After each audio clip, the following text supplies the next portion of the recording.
Ken Coleman wrote a book called The Proximity Principle. He was smart enough to know that his life was not where it should be, and he should get to a bigger table, and he should get to the table, to the right table, and he should get around the right people.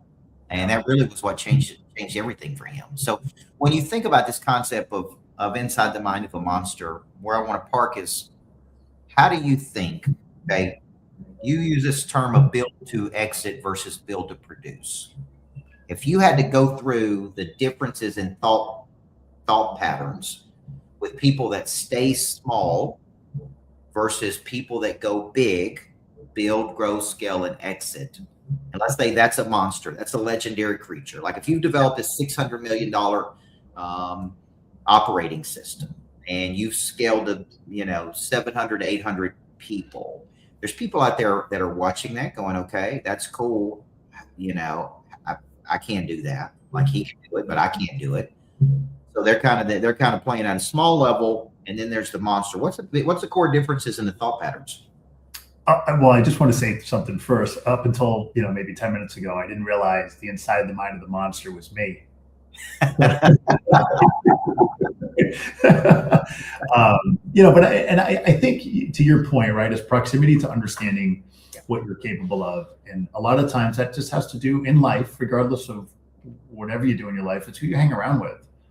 I once heard somebody say you're the average income of the 6 closest people that you hang around with, right? And I think that's a lot of instances when I talk to financial services professionals, what they've done unintentionally is built walls for themselves by the self-talk of what they've learned from others that have built walls for themselves by the self-talk of what they've learned, who were taught by other people who built walls for themselves. So it's kind of a perpetuating thing. And, a lot of times what ends up happening is that people don't really have a full understanding of what they're capable of. And the reason they don't is because they don't surround themselves with the right people. And you seek coaching and mentoring from the wrong people. So it's really difficult for you to build something as capable as you could ever possibly think that you could do it, unless you get coaching and development from somebody who's actually done it. So I can't learn how to play a sport like Tom Brady from a high school football coach. But doesn't mean I don't have a good college career. But it's a different level of execution. It's a different level of training, and it's a different level of learning. I learned from a younger person from me many, many years ago when I was trying to scale my business, right, from 2 million to 6 million. And I was a field leader and executive. And I might have 30 people that worked for me at the time. And he said, and I was running and going, what I have to do is I have to keep creating systems. And I have to reinvent myself. And most people get stuck in something that I call the law of the lid, which is basically you can't figure out how to scale beyond what your own capacity is in order to scale. And he said this to me, and I'll never forget it. He said, stop building an organization for 30. Start building an organization for 1,000 today. Begin with the end in mind. And don't limit yourself by what parameters you put on what that'll look like. So if I said to you, you had an unlimited checkbook to build the biggest possible business you could ever possibly imagine, doing 100 million in sales, 50 million in EBITDA, $1 billion in sales, 300 million in EBITDA, what would need to change and what infrastructure would you need to put in place? So that challenge out there is really difficult when you're either trying to make $300,000 or $400,000 a year or trying to get your next new client. Or if you're $1 million producer and complacency is the enemy of progress, right? So you're like, well, I make $1 million a year, and I don't want to do that because I don't want to work that hard. My challenge to you is that inside the mind of a monster, the way I want to challenge and coach, I think you do a really good job at this, is to say, why aren't you worthy of doing 300 million in EBITDA? Why couldn't you do 100 million in sales? And why do you think it's that much more work than what you do today? Well, when you think about it, what I kept coming back to was something that we teach called the double shift. And at some point you made this, and you went through this cycle of being a corporate executive, right? And reaching a ceiling in that arena, leaving that arena, going, you call independent, and then changing the way you saw you to this of a specialist. I'm really a specialist at building, training, and development, and you call it standing up a business, right? And nobody's ever said that to me all my years of coaching people, and I think that's that. But how did you make that double shift? So the double shift is the way you see you. Be like me saying, "Well, I'm a good coach." But I used to tell people, I used to say to myself, "I'm a good coach, but I'll never be a championship coach because nobody's ever won a championship here." Until I changed that, then I started writing books, and I said, "Well, I'll be a good author, but I'll never be a Wall Street Journal, New York Times best-selling author because I'm a better communicator than I am writer." Now I shifted to those things and started going, "I'm a championship coach. I just haven't won a championship yet. I'm a Wall Street Journal best-selling author, and my next book will become this." So there's things that shifted inside of me to quit emulating and start becoming. Okay, what was the shift for you? Well, first, the identification of it. And I think this comes in a very strange way for many people. So you said something really important. I was an executive, and I kept bouncing off of this imaginary ceiling. I was frustrated with the things that I couldn't do because corporate wouldn't let me do it. Whether that was compliance, whether that was opening offices, hiring leaders, managing my own P&L, deciding what initiatives that I should do, regardless of whether it was good for the business or not. I've said most senior leadership executives in most financial services firms are one bad hire away from ruining a great distribution channel. And I can give you example after example, everything from Ameriprise or to MetLife to all of the organizations that have decided they've made a shift away from recruit, train, and develop people in terms of throwing money at books of business. And you'll know that feeling. For those of you who are field leaders who are going and basically going, who is making these decisions? These things are dumb, and I know they're dumb. It's because you've reached that ceiling where you've outgrown that opportunity for you to be able to expand to your best version of yourself and to scale your business. So that's step number one. Step number two, once you've made that decision and that switch flips for you, they say necessity is the mother of all invention. Yes. So part of it is you sit down and you start to think, what would it look like? But instead of defining yourself small, that decision is to get some coaching and really sit down and talk about what would be the ideal vision for yourself in the future. I play this exercise all the time with my executive team, do it with my wife. My wife and I have this, we call it a wish list. We used to call it a bucket list, but the bucket list doesn't necessarily come true. The wish list is going to happen. And we just write down stuff that we want to do. And then we scratch that stuff off the list because we feel at this point we can get anything accomplished that we want. And you should do that as yourself with the team players that you have. And then you need to get coaching, somebody that challenges you to say, why are you thinking so small? What do big players? And then you have to surround yourself with people that have done it. And I think that's the key component of the Greatness Lab. The community that we're building, the people that we have around us, and our ability to help you scale your business because we've done it, right, is at a different level than most people are playing at. So, and I know a lot of these folks, good friends of mine that have gone on to build massive businesses in life. They don't work harder. They're no more talented. They're no more. It's just your ability to say, you know what, I want to do more. And what I did is I seek coaching to do it. So I'm thinking of a person right now that's in the annuity business that's probably making $1 million a year. Yeah. This is a real life example. Yeah. And if I have a discussion with him saying you should check out what's going on at the Greatness Lab, because Bryce Pritchett used to say to me, who wrote Quantum Leap, I never try to convince a person to have a quantum leap. Right? Typically the quantum leap starts because they're disgusted. They're literally disgusted with incremental growth. Okay. Yeah. Now the person making $1 million, and I call him up and I say, man, you should really check out this Greatness Lab. This Cat McCool, super sharp. He's got an amazing organization. He scaled it. He sold, percentage of his first company. And that person goes, no, no, no, no, I'm good, man. I'm good. I'm good. Right? I'm good making $1 million a year. Do you challenge the person? And I think you would, because you're a challenger by nature, right? And I'm a challenger by nature.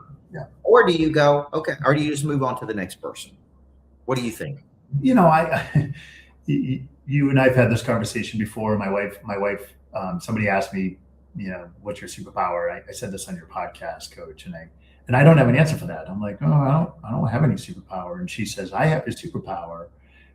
You believe in people more than they believe in themselves. Okay. Right. So my natural, when we first met 4 years ago, when she decided she loved me and fell in love with me at that period of time, it was because people were arguing whether this financial advisor who appeared to be lazy needed to be fired. And I said, no. There's nothing wrong with the person. They were good people, right? What they need is better coaching and better leadership. So I would challenge that person, and I would challenge them to, number one, because if you can do 1 million, you can do 20.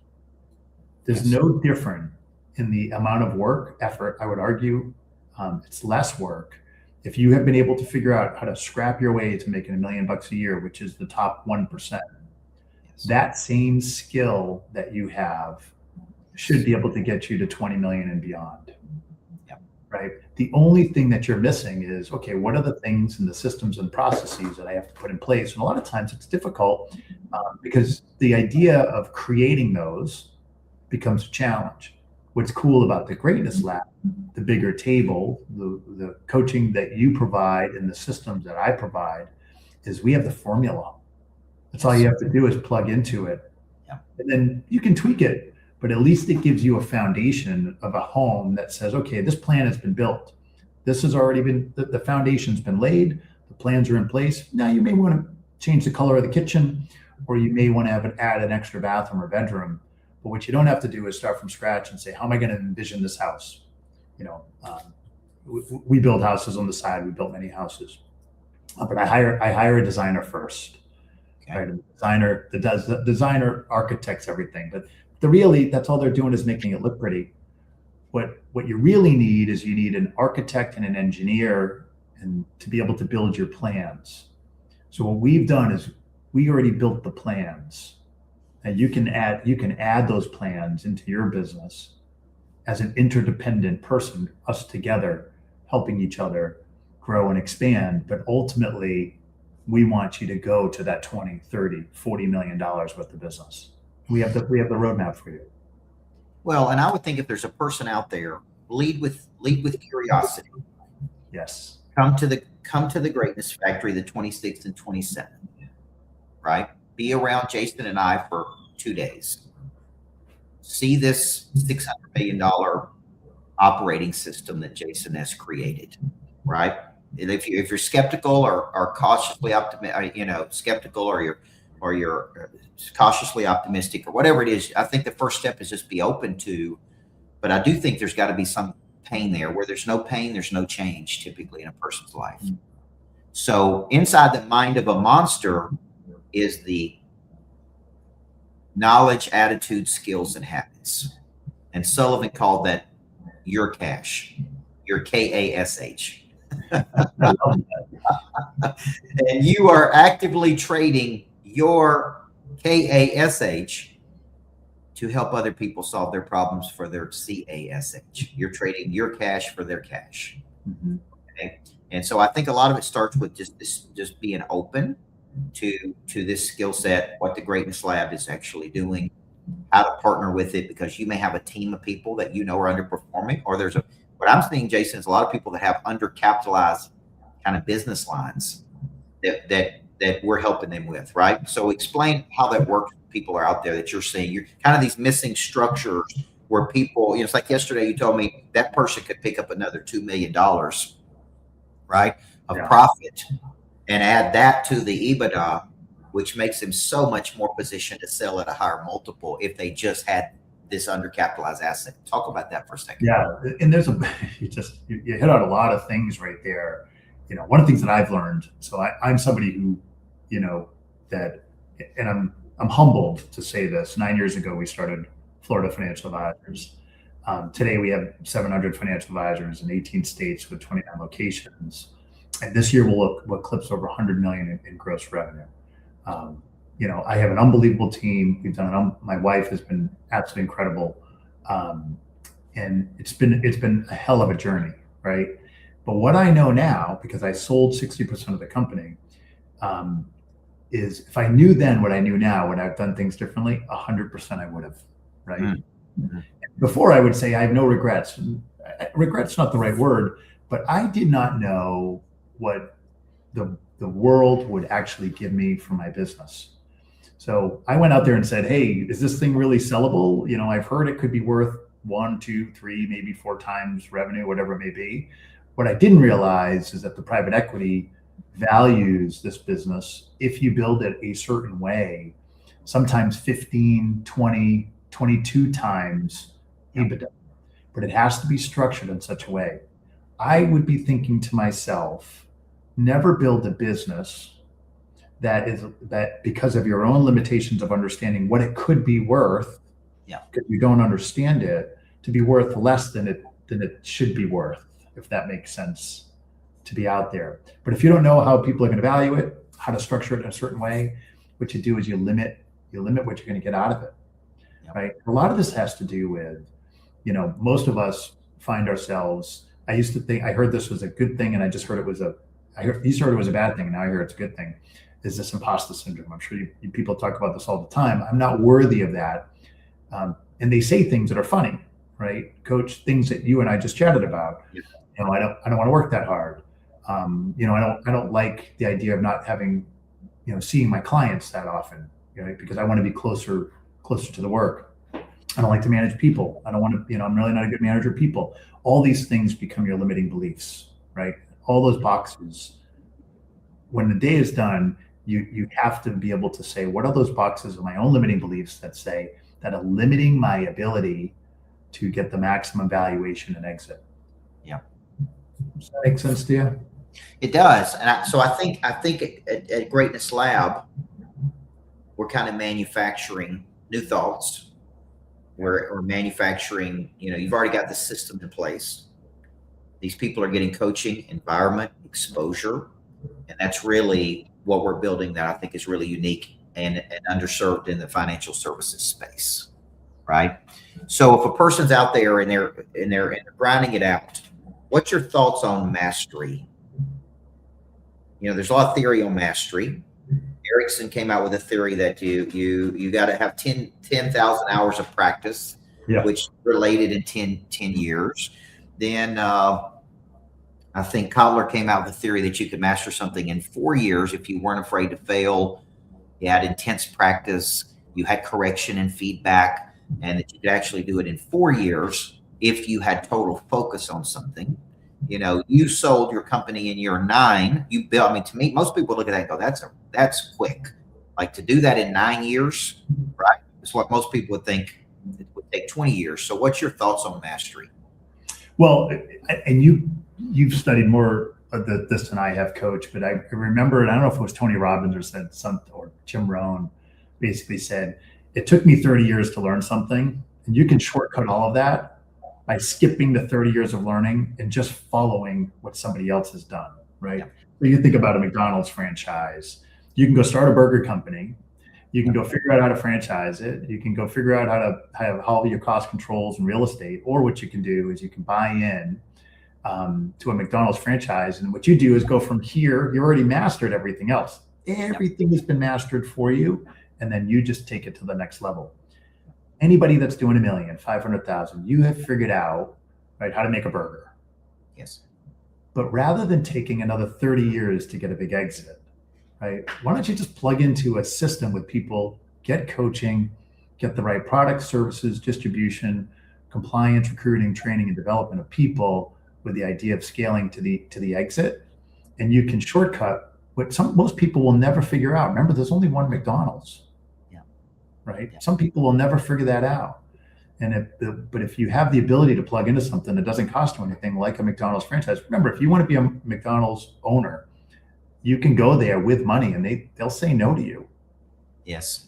You have to get approved to be able to grow. right? And to be able to take advantage of all of the systems and processes that they built. What we're doing is we're saying for growth-minded individuals who have a mind towards an exit, who are willing to say, I want to shortcut that and I want to go to the next level. We're here for you. Come join us on this journey. We'll take the journey with you and show you how to do it. Yeah. Well, the next chance for people to come and do that is March 26, 27. It's in Nashville, Tennessee. It's here at the Greatness Factory. There's no way you won't come here and leave thinking bigger than the way you came. And you can go to greatnesslab.com. You can purchase tickets. You can bring your team. We're going to be breaking down the $600 million annuity operating system that Jason has built, really going deep into that. I'll be focused on the habits of the top 1% of performers in the world. And so this is really going to be a great 2-day experience. Jason and I are doing coaching every month. You can tap in. I call Taste the Ice Cream and see what we're doing. You can see podcasts and all of those things on YouTube. So Jason, a pretty good episode here of Inside the Mind of a Monster. Thanks for calling me a monster. Well, I can't wait to get my hands on your wife so she could tell me why you're the monster. Yeah, and basically both of you probably are a monster in some way, right? That's right. We all have a little monster. We all have a little monster in us. That's exactly right. Thank you, Coach. We look forward to seeing everybody 26th and 27th. Have a great day. Thank you.